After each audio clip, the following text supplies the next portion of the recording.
Mi nombre es Jorge Emilio Blanco Alejandro, soy de la carrera de Ingeniería Química y voy a hablar sobre la suma de Riemann para explicar lo que sería el área bajo la curva.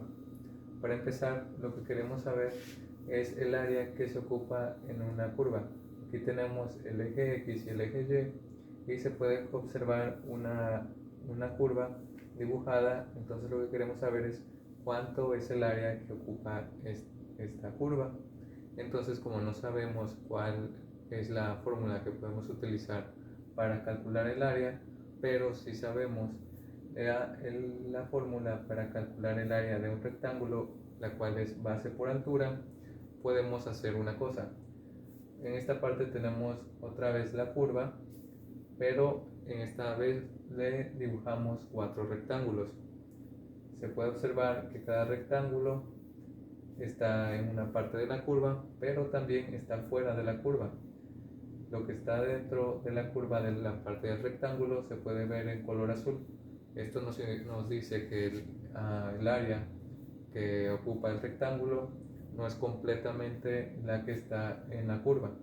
Entonces, si queremos calcular el área de la curva con solamente, en este caso tenemos 4 rectángulos, el resultado no sería uno aproximado. Solamente tendríamos un aproximado con un error muy grande, ya que queda demasiado área fuera de la curva, la cual no es la que estamos calculando. Y para esto lo que debemos de hacer es volver a poner la curva y pues mediante más rectángulos dibujemos. Esto nos quiere decir que el margen de error que se obtiene al calcular el área va a disminuir. En este caso tenemos 9 rectángulos y se puede observar que cada vez el área que queda fuera de la curva, que está en color rojo, es cada vez más pequeña, y el área que está dentro, que está en color azul, es cada vez más exacta, o sea que queda menos área afuera. En este caso podemos observar que para cada rectángulo, que es un intervalo, le ponemos delta x. Delta x significa la base del rectángulo, y f de xy lo ocupamos como altura. Esto nos sirve para poder hacer la fórmula para calcular el área. Como el área de un rectángulo es base por altura, en este caso para calcular el área sería delta x por f de xy. Entonces, la y, ¿qué es lo que significa? La y significa cada rectángulo, pero como no tenemos un rectángulo, sino tenemos varios, en este caso sería 9, nos da el valor muy aproximado.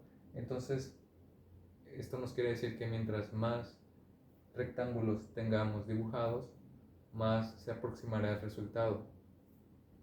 Entonces esto lo podemos poner con una fórmula como la sumatoria de las áreas de los rectángulos, que es de un intervalo 1 hasta el intervalo n. N es la cantidad de intervalos, que en este caso en el anterior era 9. Entonces, teniendo esto en cuenta, para que el resultado sea cada vez más exacto, lo que haríamos sería dibujar más rectángulos. Entonces, ¿cuánto sería la cantidad para poder tener el resultado más aproximado? Pues sería infinito. Entonces, en este caso tenemos que, para más intervalos, más aproximado el área. El límite, cuando n tiende a infinito, nos daría el resultado más aproximado, ya que n serían n números de rectángulos, o sea, infinitos.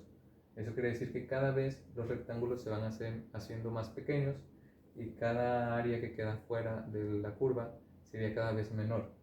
Y todo esto nos quiere decir que es la definición integral definida. La integral de a de y b, f de x de x. Todo esto de la curva nos sirvió para poder sacar la integral definida.